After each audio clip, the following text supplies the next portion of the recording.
예, 오늘 주시는 하나님의 말씀은 요한복음 10장 27절 말씀입니다.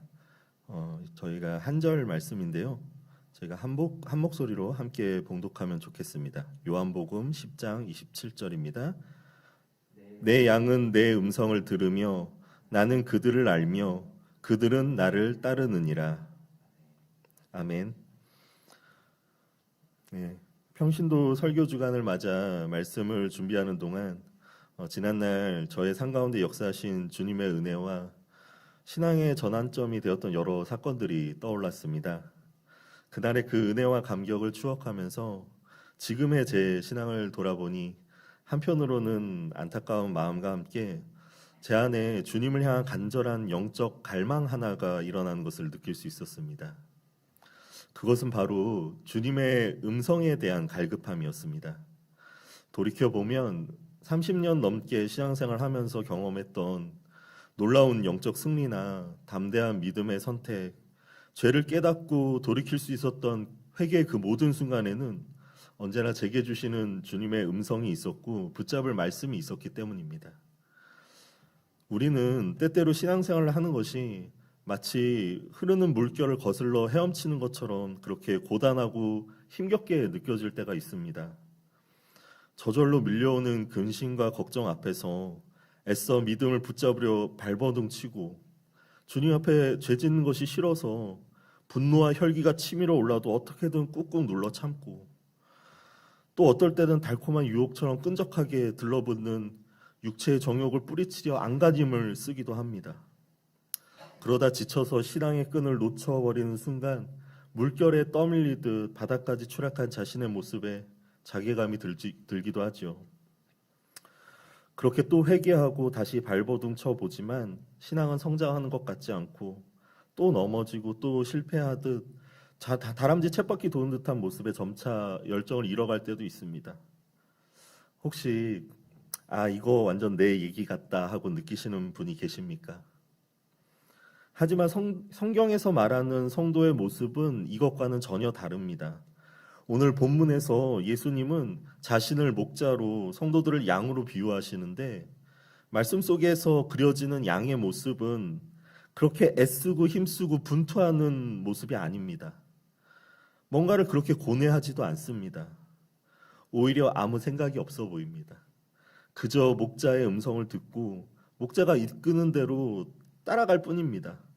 양의 할 일은 오직 이것이 목자의 음성인지 아닌지만 분별하면 됩니다. 목자의 음성을 들을 수만 있다면 내가 지금 길을 제대로 가고 있는지, 어떻게 하면 꼴을 얻을 수 있을지 걱정할 필요가 없습니다. 맹수의 위협에도 두려워하지 않아도 됩니다. 예수님은 우리를 위해 생명을 내어주시는 선한 목자이기 때문입니다. 그렇기에 다윗은 시편 23편에서 주는 나의 목자시니 내게 부족함이 없다고 고백했던 것입니다. 하지만 우리의 신앙생활은 어떻습니까? 주님이 우리의 목자가 되시는데도 여전히 부족한 것이 많고 여전히 걱정과 염려가 되고 여전히 두렵고 여전히 실패하지는 않습니까? 목자이신 예수님이 부족하신 게 아니라면 문제는 양인 우리에게 있는 것이겠죠. 그 문제는 바로 우리가 주님의 음성을 구하지도 않고 또 그 음성을 제대로 듣지도 못한다는 것입니다. 주님의 음성을 듣는다고 하면 혹시 어떤 신비적인 체험이나 특별한 계시의 은사를 받은 사람만 경험할 수 있는 것으로 오해하는 분들이 계실지도 모르겠습니다. 저도 어렸을 때는 실제로 제 귀에 어떤 신비로운 음성이 육성으로 들려오는 그런 기적 같은 일을 상상하고는 했습니다.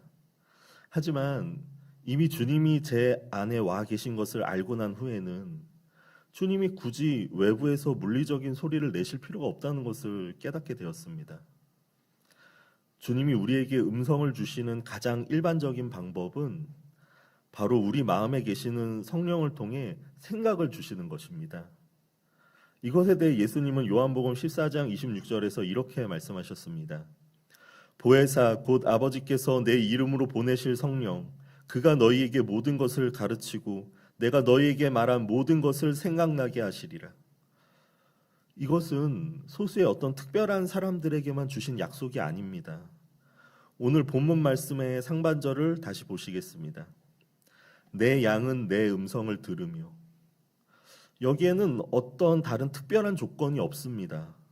주님의 음성을 듣는 것은 예수님을 믿고 마음에 영접한 모든 그리스도인들이 누리는 특권인 것입니다. 또한 이것은 바로 그리스도인의 정체성입니다.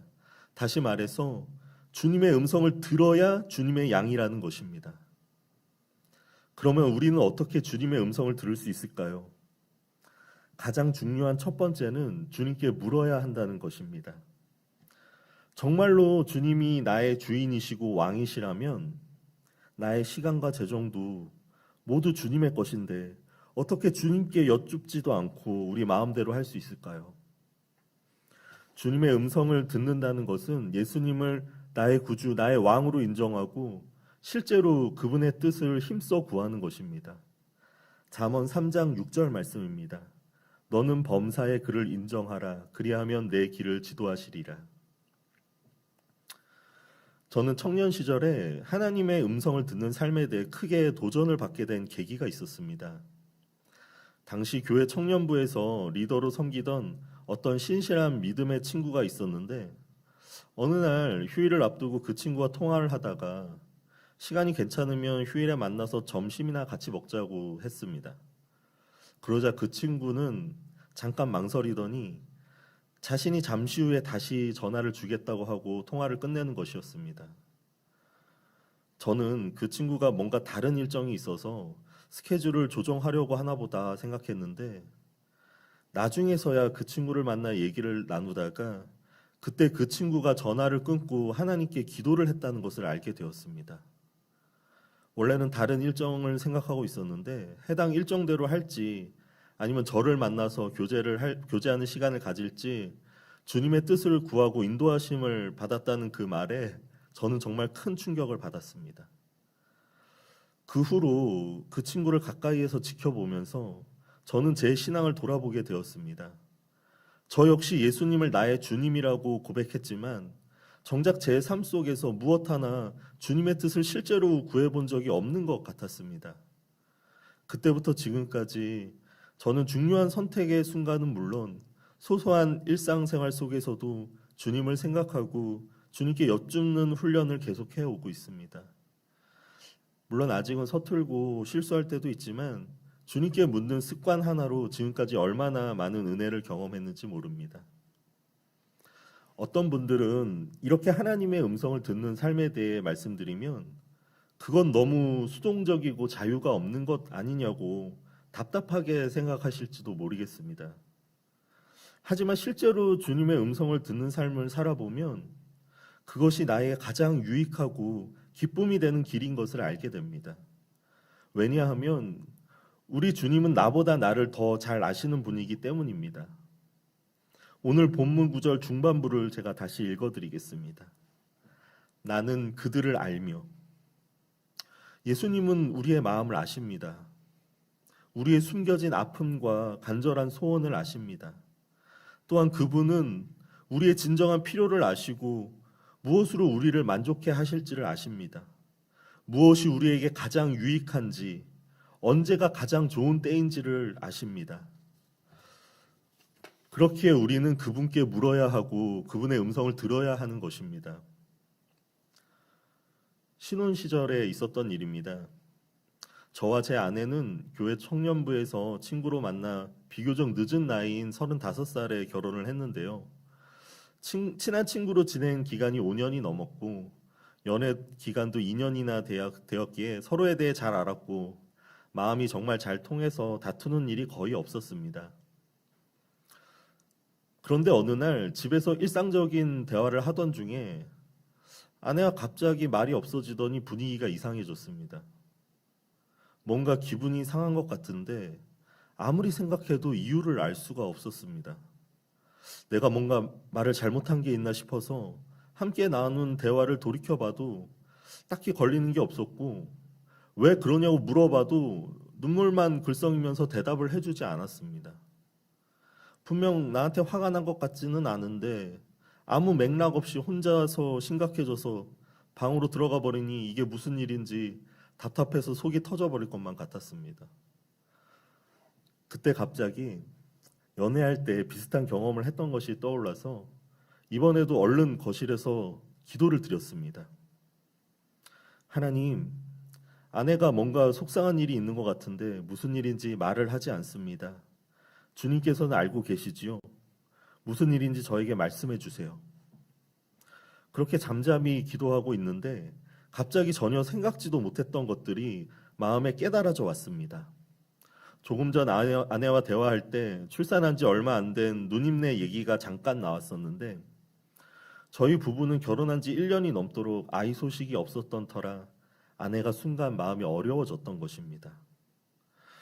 저희는 늘 하나님께서 가장 좋을 때에 아이를 주실 것이라 믿어왔고 그 전에는 아내가 한 번도 그런 걱정을 보인 적이 없었기 때문에 스쳐 지나가는 누님네 소식 하나에 갑자기 아내가 서글퍼할 것이라고는 상상도 못했습니다.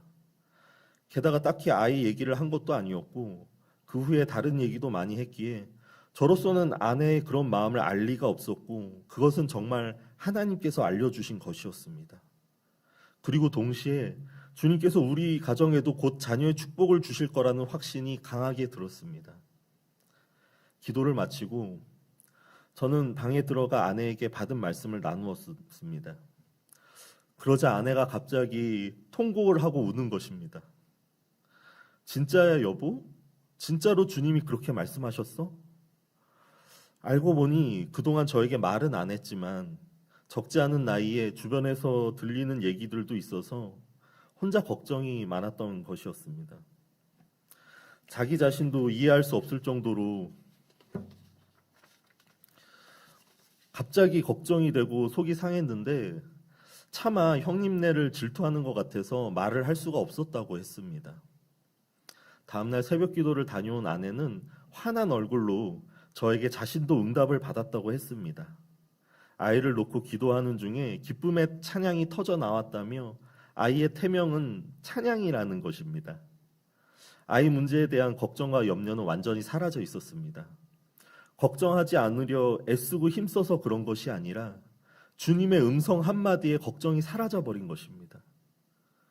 놀라운 것은 몇 주 뒤에 알게 된 사실이지만 정말로 그때 아내의 태중에는 이미 아이가 잉태되어 있었고 그렇게 저희 첫째의 태명은 찬양이가 되었습니다.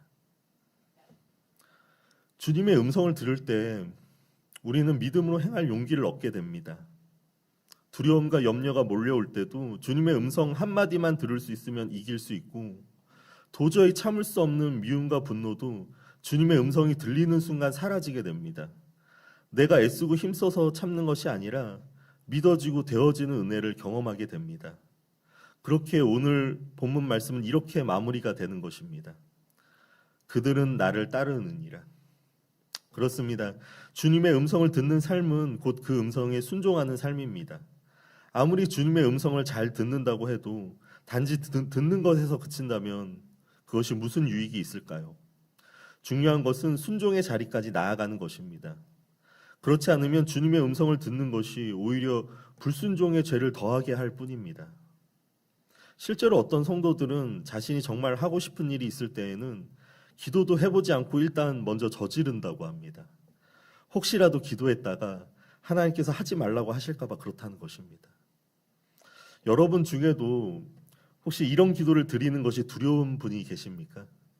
주님, 제게 말씀하여 주십시오. 무슨 말씀을 하시든 제가 다 순종하겠습니다. 왠지 이런 기도를 드리면 저 아프리카 오지에 선교사로 나가라고 하실 것 같고 내가 가진 가장 귀한 것을 팔아서 헌금으로 드리라고 하실 것 같습니까? 어쩌면 우리는 마음 한편에 주님께서는 나를 고생시키는 분, 나의 좋은 것을 빼앗아 가시는 분으로 왜곡된 인식을 가지고 있는지도 모릅니다. 하지만 제가 경험한 주님은 나보다 나를 더 잘 아시고 나를 만족해 하시며 생명 주시기까지 사랑하신 선한 목자이자 좋으신 아버지셨습니다. 우리는 불완전한 인간이기에 때로는 자녀에 대한 사랑조차도 이기적인 욕심이 될 때가 있고 또 무엇이 진정 자녀를 위한 것인지 알지 못해서 도리어 아이의 장래에 걸림이 되기도 합니다. 하지만 우리 하나님 아버지는 전지전능하시고 그분의 사랑은 완전하신 것을 믿으시기 바랍니다. 제가 청년 시절 해외 단기 선교팀의 팀장을 맡아 중국 선교를 준비할 때의 일입니다. 현지 선교사님을 통해 선교 일정을 세우고 언어 훈련을 하는 등 여러 가지 중요한 일들이 있었지만 가장 큰 기도 제목은 팀 재정이 채워지는 일이었습니다. 자비량 선교 원칙에 따라 팀원 각자는 선교에 필요한 모든 재정을 스스로 해결해야 했는데 비행기 티켓을 예매하는 것 때문에 주어진 시간이 그렇게 많지 않은 상황이었습니다. 팀원 중에는 대학생도 있고 직장인도 있었는데 다들 사정이 넉넉하지 않았기에 각자 치열하게 믿음의 싸움을 하고 있었습니다. 하지만 당시 저는 나름 직장 생활을 하면서 모아놓은 재정이 있었기 때문에 아무 걱정이 없었고 팀 재정에 대해서도 별로 기도도 하지 않고 있었습니다. 그러던 어느 날이었습니다. 제가 개인적으로 후원하고 있는 한 선교단체에서 간사로 일하는 친구한테서 중보 요청이 들어왔습니다. 오랜 사역으로 몸도 마음도 지쳐있던 중에 하나님께서 제주도에 있는 열방대학에 입학할 기회를 주셨는데 막상 등록금을 마련하지 못해 기도 중이라는 것이었습니다. 필요한 재정을 물어보니 제가 선교를 준비하기 위해 모아둔 재정보다 조금 더 큰 금액이었습니다. 저로서는 도저히 도울 방법이 없어서 그저 기도만 하겠다고 했는데 이상하게 기도하면 기도할수록 제 마음에 부담이 왔습니다. 마치 하나님께서 저에게 저의 선교 재정을 그 친구에게 흘려보내라고 말씀하시는 것 같았습니다. 그건 정말 말도 안 되는 말씀이었습니다. 주님, 저도 이 재정이 없으면 선교를 갈 수가 없어요. 제가 지금 저를 위해서 이러는 게 아니잖아요. 주님 위해서 선교하려고 하는데 왜 그러세요? 다른 팀원들도 다 재정이 어려운 상황인데 팀장인 저까지 팀 재정에 부담을 줄 수는 없잖아요. 하지만 기도를 하면 할수록 주님의 음성은 너무나 분명하게 제 마음에 들려왔습니다. 신기한 것은 그렇게 마음에 부담이 되는데도 그 음성은 너무나 부드럽고 따스하게 느껴지는 것이었습니다. 명근아, 내가 정말 너의 재정의 주인이 나라고 믿는다면 나를 믿고 그 친구에게 재정을 흘려보내주지 않겠니? 어느덧 제 안에는 뭔가 알 수 없는 믿음이 생겨났습니다. 기도를 마치고 즉시로 제게 있는 재정 모두를 그 친구에게 보내주었습니다. 그 친구는 등록금의 거의 대부분에 해당하는 후원을 받고 울음을 터뜨렸습니다. 그동안 그렇게 오래 사역하면서도 정작 자신은 주님의 사랑을 느껴보지 못했는데 모든 것을 내려놓고 아무 기대 없이 한 기도에 하나님이 응답해 주셨다며 하나님께서 자신을 사랑하신다는 것이 이제는 정말 믿어진다는 것이었습니다. 그 친구와의 전화를 끊고 불과 몇 시간도 되지 않아 어머니로부터 전화가 왔습니다. 단기 선교를 앞두고 저희 팀 사역 내용과 기도 제목이 적힌 카드를 만들어서 어머니께도 몇 장을 드렸었는데 어머니를 통해 그 기도 편지를 받으신 몇 분이 재정 후원을 해주신다고 하셨다는 것입니다. 그동안 한 번도 재정에 대해 어머니께 부탁드린 적이 없었고 어머니도 제가 재정이 있는 것을 알고 계셨기에 저는 깜짝 놀랐습니다. 들어온 후원금을 확인해 보니 필요한 팀 재정보다도 더 많은 돈이었습니다. 결국 저희 팀은 오히려 재정이 남아서 남은 재정을 다른 팀에 흘려보내기까지 했습니다. 이처럼 하나님의 음성을 듣고 순종할 때 우리가 누릴 수 있는 은혜는 너무나 크지만 때로는 방법을 몰라서 때로는 제대로 분별을 하지 못해서 그 은혜를 놓치는 경우가 많습니다. 갓 태어난 아기는 그 자체로 완전한 인간이지만 성장하지 않으면 부모의 말을 알아듣지 못하고 부모와 대화도 할 수 없는 것처럼 우리는 영적으로 성장하지 않고 갓난아기와 같은 믿음에 머물러 있다면 영이신 하나님과 소통하기 어려울 것입니다. 영의 양식인 하나님의 말씀과 영의 호흡인 기도를 통해 우리의 영성이 자라나기를 원합니다. 무엇보다 사탄의 미혹을 피하고 주님의 음성을 바르게 분별하기 위해서는 성경 말씀에 대한 지식이 필요합니다. 우리 마음에는 성령님이 주시는 음성도 있지만 내 자아의 생각과 사탄이 주는 생각도 있기 때문입니다. 선한 목자이신 주님과 달리 절도며 강도인 사탄은 우리의 허락도 없이 마음대로 우리의 마음에 들어와 크고 강압적인 소리로 급하게 우리를 몰아갑니다. 염려하고 싶지 않은데 자꾸 염려가 되고 미워하고 싶지 않은데 자꾸 미워하는 마음이 생겨납니다. 반면에 우리 주님의 음성은 부드럽고 세미합니다. 제가 열왕기상 19장 12절 말씀을 읽겠습니다. 또 지진 후에 불이 있으나 불 가운데에도 여호와께서 계시지 아니하더니 불 후에 세미한 소리가 있는지라.